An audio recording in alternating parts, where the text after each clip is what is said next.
Alright, let's kind of talk about this, to be honest. Canada's done their 2-match window, a 2-0 win over Qatar, and then a 2-0 loss to Uruguay. Let's talk about this. Again, question from the Africans. 1,000, what we looking, what we chasing for, but let's talk about these 2 games. Let's go to Qatar. The Qatar game, started as good as you wanted to start. You had Laren with the first goal, and then David coming in on the next goal. And quite honestly, you want your strikers going.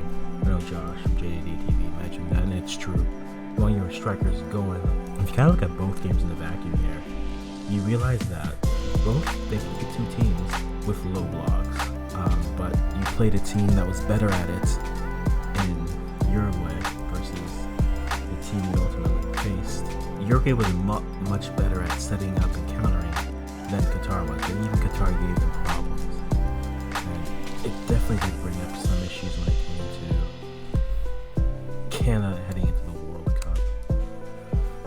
Qatar didn't really offer much offense. They did have a few countering opportunities. There's a clip going out, Stephen Eustachio retreating back. But Canada really had a good flow of the game. Again, goals in the 4th minute and the 13th minute. And Canada truly had the flow of the game. Looked comfortable from start to finish. If I'm going to complain about anything, which we kind of did see in the Uruguay matchup,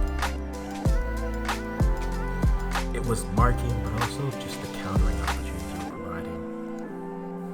And if teams are going to try to sit back versus Canada and try to take away those opportunities, it does mean that your center backs, and especially your midfield, are going to have to be a lot tighter.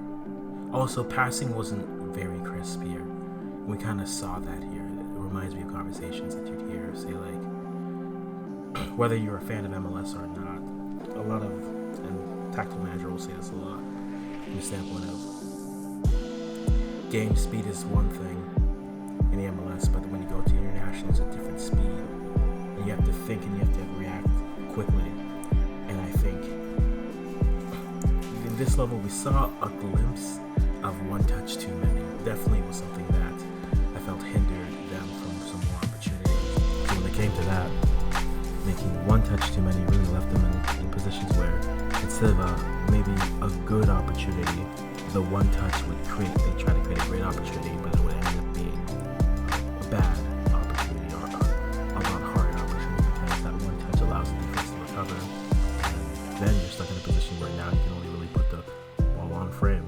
We saw that happen in the second half. There's a Liam Miller example where he cuts back inside and tries to create space, and he's a little bit quicker on it than that, but leaves himself basically in that position where that's what's going to happen. But overall, a good showing from Canada. A few potential knocks. I would have liked to see a few subs earlier in the game, early in the matchup, but we couldn't see that. But a good showing overall. Not too much to complain about. When you get to the Uruguay matchup, you're dealing with a team that's going to send a low block and is built on playing you tough. We're getting back into their shape and really pushing through. This felt like a team that really knew what Canada was going to do, but still Canada had a few opportunities. But Nico de la Cruz with a free kick, which, on the replay, Kamal Miller got the ball, and that's, you can complain about that, but the foul was given and the free kick was conceded and scored upon. And then Darwin Núñez on a great cross from Luis Suarez. Again, on a bit of a counter, finding the free man. Alistair Johnson kind of left on an island, not sure positionally where he was. It's that, and if you don't know where Darwin Núñez is, you're putting yourself in a position where that's where you're getting at. But even before we got to this 2-0, the passing in that midfield was a little bit off. It wasn't there. And that, when your passes aren't crisp, it prevents you from being able to play at a pace. And even so, Canada was very tentative trying to break down the low block, which was a bit of a concern. We've seen them struggle against low blocks. You saw that against Panama to a degree. You saw that against Costa Rica. You saw that against Honduras. Yes, it was the game that was a little soaked out rain game, but you saw it against those teams. And what that kind of shows is there's a few limitations to how Canada plays. At this point, it really does feel like they're going to play that same way. But the midfield passing overall was just left lacking. And when you're you're turning the ball over in the midfield and you have teams who are just going to counter you and know how to find that space. Yes, sometimes it's 2 versus 3, sometimes it's 3 versus 4, sometimes it's 4 versus 4, but their movement and use of space definitely left them in better positions, and that's how you end up getting 2 goals against. I do wonder. I mean, I can't complain about what they have and what they don't have. We're pretty much certain we know what this team is now. If Atiba's healthy, he's here. But that even gives you some limitations. If a player like Tejan is healthy and plays more than the last 15, I'm sure that definitely helps because it's not just creating through Davies. But the lack of a midfield creator or creativity in the midfield is present. Now, if that's filled with either Davies drifting to the middle or David drifting a little bit back, or maybe it's Tejan or Eustachio getting more up in the pitch and leaves maybe an Atiba a little bit further back, they do need some more creativity. But it feels like this is how they're going to play. They're going to play through the wings. Whether that's Tejan, whether that's Alfonso, whether it's Sam Adekubi, no one really played well here, to be perfectly honest. So, to stand out in this game is kind of hard to pinpoint because no one played well in my opinion. But I think what does help is some of the things we saw just from the movements afterwards. Davies, though, you saw a lot of takes where he played a good game, and others say he played a terrible game. I think Davies had a game where he was creating, but opportunities weren't creating, and then because of that, and then he started to put himself in a position where he went to hero ball. And this happens with Davies sometimes. It's not a problem unless it's a problem. But at the same time, I think having a Tejan there allows him to play off the ball a little bit more, and if he's able to be off the ball, that makes him a little bit more dangerous. I think he is better off in space on the wings and drifting inside, but there's more traffic there, and his take on one-on-one where there's players who can cover him are there. I think if he stays a little bit more wide and we get a little bit more in the middle, that could help. I mean, the team clearly did miss Osorio as a midfielder. We missed midfielders this window. Let's be real. Whether it was Osorio, whether it was Mark Anthony K playing, which I found that interesting. He didn't play. Ishmael Kone got the nod ahead of him, showing how the game needed a bit more creativity. And then, if Will Witherspoon is actually healthy, I wouldn't be surprised if he got a look, perhaps.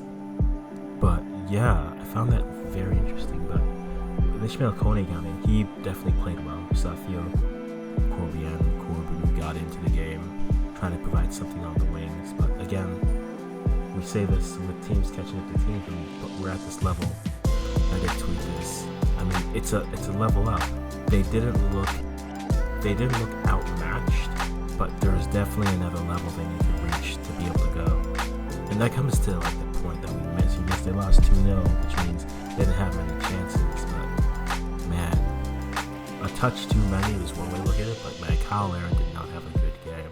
His touch was off a bit, and that let him down. Or opportunities where he could put the ball on the frame. And you kind of see that it's the same conversation where it's you need players to be a little bit more decisive and quick in their decision making, especially when you're playing teams like this.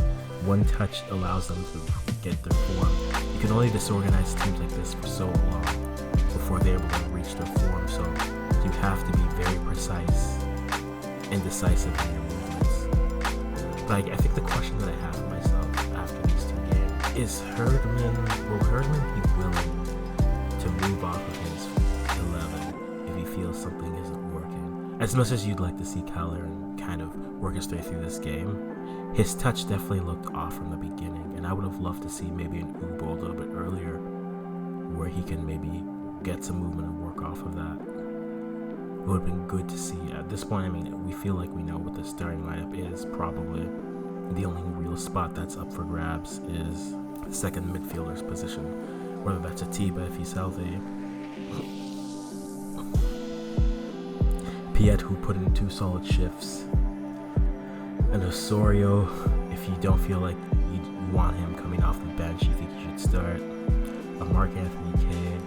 I don't know if Ishmael Kone is ready to start, but I think he's definitely booked his ticket to Qatar. But overall, if I'm going to rate this window, I'm going to go it was a 6. I didn't expect them to beat Uruguay. I would have liked to see them score. And some of those opportunities were a few frustration shots. Davies let one go from far.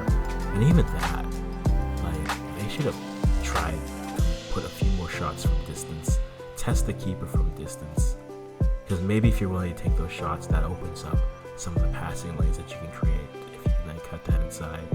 But Canada was just determined to try to play through the box into it. And yeah, I don't know if we're going to see much creativity from this team based off of their patterns of play. I think for the most part, we know what they're going to try to do now.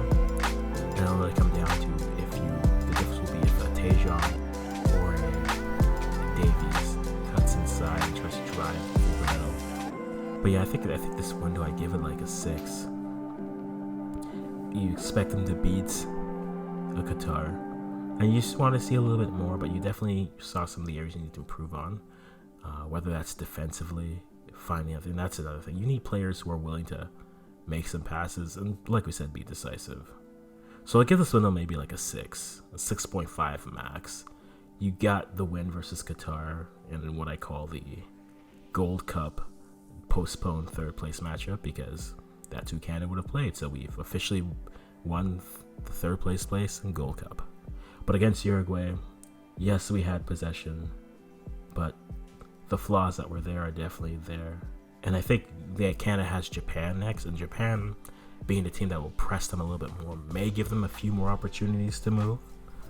And instead of just sitting back, I think if you do play Canada, the move should be to sit back and make them try to beat a low block. But yeah, Japan will definitely press them and create more there. So I think for Canada, it may force them to speed up. And maybe that's the right type of lineup, the right type of matchup right before the World Cup, where a team is constantly on you, making you have to think faster, react faster, move with purpose in that sense. But I don't know. I'm going to stop rambling now. Y'all let me know what you think.